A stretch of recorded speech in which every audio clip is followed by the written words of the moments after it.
আসসালামু আলাইকুম সুপ্রিয় শিক্ষার্থীগণ। ইতিমধ্যে হয়তোবা আপনারা সবাই জেনে গিয়েছেন যে এইচএসসি পরীক্ষা স্থগিতকরণ করা হয়েছে। এইচএসসি 24 জুলাইয়ের পরীক্ষা স্থগিতকরণ করা হয়েছে। যদিও সহজেই এই পরীক্ষাটি স্থগিতকরণ করা হয়নি, বরং আন্দোলনের মধ্য দিয়ে এই পরীক্ষাটি স্থগিতকরণ করা হয়েছে। এখন এই যে প্রশ্ন হচ্ছে যে এইচএসসি যে পরীক্ষা স্থগিতকরণ করা হলো, এখন কি তাহলে চতুর্থ বর্ষ পরীক্ষাও স্থগিতকরণ করা হবে? অর্থাৎ চতুর্থ বর্ষের 23 তারিখের পরীক্ষাও কি স্থগিতকরণ করা হবে? এই প্রশ্নটি আসা স্বাভাবিক। তো আমাদের জাতীয় বিশ্ববিদ্যালয় কর্তৃপক্ষ কিন্তু জানে যে এই বিষয়ে এখন প্রশ্ন আসবে।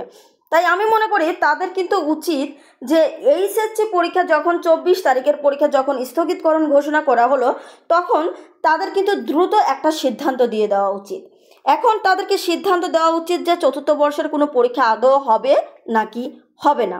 যদি হয়ও তবুও সে বিষয়ে কিন্তু একটা নোটিশ প্রকাশ করা উচিত যে আপনাদের যথাসময়ে পরীক্ষা হবে, আপনারা পরীক্ষার হলে উপস্থিত হবেন, এ বিষয়ে একটা নোটিশ দেওয়া উচিত। অথবা পরীক্ষা না হলে দ্রুত স্থগিতকরণ করা উচিত। কিন্তু তারা আমাদের শিক্ষার্থীদের কি করবে? টেনশন দিবে। তারা সারা রাত পড়িয়ে পরীক্ষার উদ্দেশ্যে যখন বের হবে তখন কি করবে? তারা এই 10টার দিকে অথবা 11টার দিকে তারা কি করবে? নোটিশ প্রকাশ করবে। প্রত্যেকটা শিক্ষার্থীর একটা নাজেহাল অবস্থা তৈরি হবে। তো দেখুন, তারা এই বিষয়ে আপনাদের প্রতিবাদ করা জরুরি। আমার যেটা মনে হয় যে আসলেও প্রতিবাদ করা উচিত এই বিষয়টাতে। কয়েকটা পরীক্ষা স্থগিতকরণ করলো, কিন্তু তারা কোনো পরীক্ষায় সঠিক সময়ে আগে স্থগিতকরণ করলো না কেন? জাতীয় বিশ্ববিদ্যালয় কি সিদ্ধান্ত নিতে পারে না? জাতীয় বিশ্ববিদ্যালয় কি পারে না এইচএসসি পরীক্ষার আগে সিদ্ধান্ত নিয়ে নিজেরা পরীক্ষা স্থগিতকরণ করতে?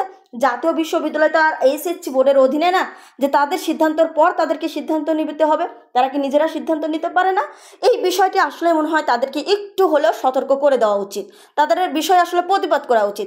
এই যে আপনাদের আজকের এই পরীক্ষা চতুর্থ বর্ষের 23 তারিখের পরীক্ষা যদি তারা স্থগিতকরণ করে, তাহলে আজকের মধ্যেই করতে হবে, সন্ধ্যার আগে করতে হবে।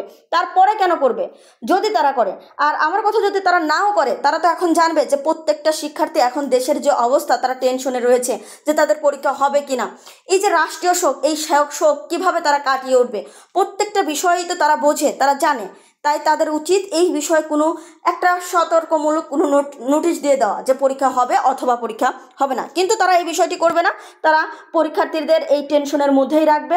সো আপনাদের আসলে কিছুই বলার নেই। এখন আপনাদের বলবো এই টেনশনের মধ্যেই থাকেন, পড়াশোনা করেন, এবং যদি তারা নোটিশ দেয় পরীক্ষার আগ মুহূর্তে যে আপনাদের পরীক্ষা হবে না, তাহলে পরীক্ষার হলে যাবেন না। আর যদি বেরিয়ে যান তাহলে বেরিয়ে গেলেন। আর যদি মনে হয় যে তারা আগে নোটিশ দেবে, তাহলে সেটি কিন্তু আমি আপনাদেরকে জানিয়ে দেব। আপনাদের পরীক্ষা হবে কি হবে না এই বিষয়ে ইনশাল্লাহ আমি আপডেট জানিয়ে দেবো। তাই আপনাদেরকে বলছি, যদি এখন আমাদের চ্যানেলটিকে সাবস্ক্রাইব করে না থাকেন তাহলে সাবস্ক্রাইব করে রাখবেন, যেন আমি ভিডিও করা মাত্রই আপনারা নোটিফিকেশন পেয়ে যান। তাহলে আজকের ভিডিওটি এ পর্যন্তই। ধন্যবাদ সবাই।